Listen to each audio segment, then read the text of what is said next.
اعوذ باللہ من الشیطان الرجیم، بسم اللہ الرحمن الرحیم۔ السلام علیکم ناظرین، الفتح ٹور اینڈ ٹریولز کی طرف سے میں آپ سب کا اس ویڈیو سیریز میں استقبال کرتا ہوں۔ آج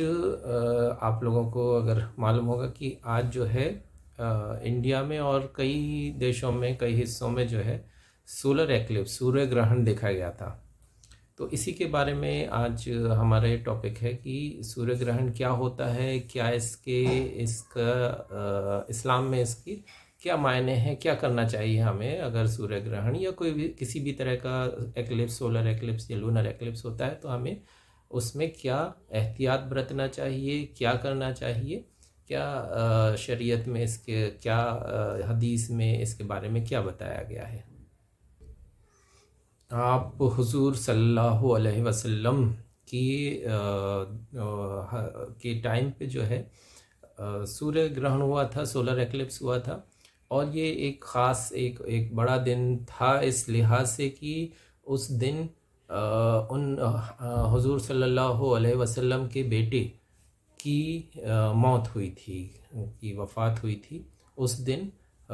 بائی کوئنسیڈنس یا جو کہہ لیں اس دن سولر ایکلپس ہوا تھا۔ تو اس جو وقت جہالت یا وقت جاہلیہ کہا جاتا ہے کہ اس دوران یہ مانا جاتا تھا کہ سولر ایکلپس جو ہے یا کوئی بھی طرح کا ایکلپس جو ہے کسی بڑے حادثے یا کسی بڑی ایونٹ ہوتا ہے تب یہ واقع ہوتا ہے۔ تو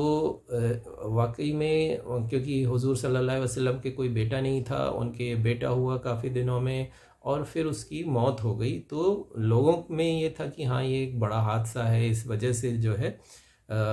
یہ سولر ایکلپس ہوا ہے۔ لوگوں میں اس وقت کے جو لوگوں تھے اس میں یہ نیوز یہ بات پھیل گئی کہ آپ حضور صلی اللہ علیہ وسلم کے بیٹے کی موت کی جو ہوئی ہے اس کی وجہ سے سوریہ گرہن ہوا ہے۔ آپ نے اس واقعے کی تردید فرمائی، آپ حضور صلی اللہ علیہ وسلم نے اس کی تردید فرمائی کہ سورج اور چاند جو ہیں اللہ کی نشانیوں میں سے ایک ہے، اور نہ تو یہ کسی کی موت کی وجہ سے گرہن ہوتے ہیں، نہ کسی کی زندگی کی وجہ سے۔ اور یہ بخاری مسلم کی حدیث ہے کہ اللہ اس کے ذریعے ان واقعات کے سوریہ گرہن، چاند گرہن، ان کے ذریعے اپنے بندوں کو ڈراتے ہیں، اپنا اجر دکھاتے ہیں، اور اپنے بندوں کو خوف زدہ کرتے ہیں۔ اور حضور نے یہ بتایا کہ یہ کسی کی موت یا کسی کی زندگی کی وجہ سے نہیں ہوتا ہے، اور آپ نے اس میں نماز ادا کرنے کا حکم دیا۔ اور یہ بھی آتا ہے کہ حضور صلی اللہ علیہ وسلم اس گرہن سے یا کوئی بہت تیز ہوا چلتی تھی یا ہوتی تھی تو گھبرا جاتے تھے، اور گھبرا کے جو ہے مسجد میں دوڑ کے جاتے تھے اور اللہ سے جو ہے دعا کرتے تھے اس سب سے بچانے کے لیے۔ تو سائنٹیفکلی یہ ہے کہ گرہن کیوں ہوتا ہے، سورج کے سامنے جو ہے ارتھ اور سورج کے بیچ میں چاند آ جاتا ہے تو سولر ایکلپس ہوتا ہے، اور ایسے ہی اگر سورج چاند کے سامنے ارتھ کی وہ پڑتی ہے، شیڈو پڑتی ہے، تو چندر گرہن یا چاند کا گرہن ہوتا ہے۔ یہ سائنٹیفکلی پروون ہے، لیکن یہ وقت جو ہوتے ہیں یا بہت تیز ہوا چلتی ہے اور ایسے ہی انہی کچھ چیزوں کی وجہ سے بہت بڑی بڑی امت جو ہیں وہ اللہ نے ہلاک کر دی ہیں۔ تو یہ وقت جو ہوتے ہیں یہ اللہ جو ہے اپنی نشانیاں دکھاتا ہے، یہ اللہ کی قدرت ہے، اللہ سب چیزوں پہ قادر ہے، اور وہ چاہے مطلب سورج کی روشنی کو چاہے چاند سے جیسے بھی چاہے وہ چھپا سکتا ہے۔ اور سائنٹیفکلی بھی یہ پروون ہے کہ جب سوریہ گرہن ہوتا ہے تو اس کے بعد جو روشنی آتی ہے وہ ڈائریکٹلی نہیں دیکھنی چاہیے، ہارمفل ہوتی ہیں، اور جو گریویٹیشنل جو نظام بنا ہوا ہے اس میں بھی تبدیلی آتی ہے۔ تو یہ چیزیں واقعی میں ایسی ہیں جن سے پہ جو ہے اس وقت اس لیے حضور صلی اللہ علیہ وسلم اللہ سے دعا مانگتے تھے کہ کوئی انہوں نے کہ تو نے اے خدا تو نے کہا ہے کہ جب تک میں رہوں گا میری امت پہ جو ہے کوئی مشکل نہیں آئے گی، تو اس کے لیے اللہ سے دعا کرتے تھے کہ اس مشکل کو دور کر دے۔ تو ہاں، سائنسدانوں کا یہ ماننا ہے کہ ہاں یہ ایک نیچرل پروسیس ہے، مگر اہل ایمان جو ہیں ان کو چاہیے کہ یہ ہاں اللہ کی نشانی ہے، اللہ چاہے کیا کر سکتا ہے، ہاں سب کچھ اس کی قدرت میں ہے، سورج کی روشنی کو چھپا سکتا ہے، کیسے بھی کر سکتا ہے۔ تو ہمیں چاہیے کہ ہمیں اللہ کے ایسے موقع پہ اللہ کے سامنے جھکنا چاہیے، اپنے گناہوں کی معافی مانگنی چاہیے، توبہ کرنا چاہیے، استغفار کرنا چاہیے،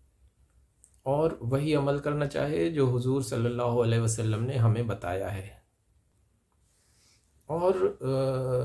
کسی وہم میں نہیں پڑنا چاہیے۔ جیسے حضور صلی اللہ علیہ وسلم نے بتایا، ارشاد فرمایا کہ اس کا کسی کی موت یا زندگی سے لینا دینا نہیں ہے، یہ صرف اللہ کی نشانی ہے۔ اللہ ہاں نقصان پہنچ سکتا ہے، یہ ہے، لیکن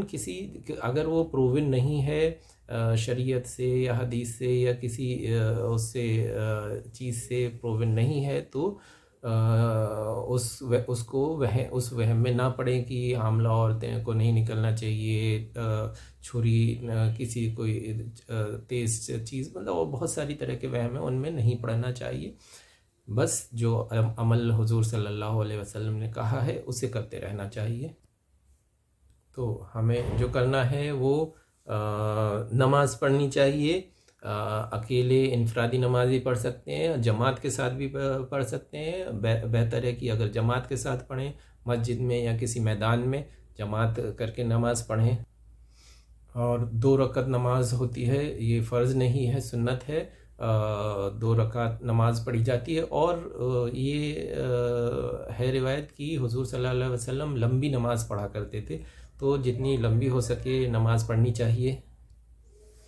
اور اگر جماعت میں نماز نہیں پڑھ سکتے تو انفرادی نماز اپنے گھر میں نماز پڑھیں، وہ بھی نہیں کر سکتے تو توبہ کریں، استغفار کریں۔ یہ وقت جو ہے استغفار اور توبہ کا ہوتا ہے۔ اللہ ہم سب کو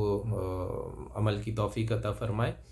اگر آپ کو یہ ویڈیو، یہ جانکاری صحیح لگی ہو، اچھی لگی ہو، تو ہمیں کمنٹس میں بتائیں، لائک شیئر سبسکرائب کریں، اور ایسے ہی اور ویڈیوز کے ساتھ اور جانکاری کے ساتھ ہم آپ کے سامنے پھر حاضر ہوں گے۔ تب تک کے لیے اپنا خیال رکھیں، عمل کرتے رہیں، اور ایسی چیزوں کے ساتھ، ایسے حادثات، ایسے ایونٹس میں جو ہیں جتنا جو حضور صلی اللہ علیہ وسلم نے کہا ہے، فرمایا ہے، اس کا عمل کریں۔ اللہ حافظ۔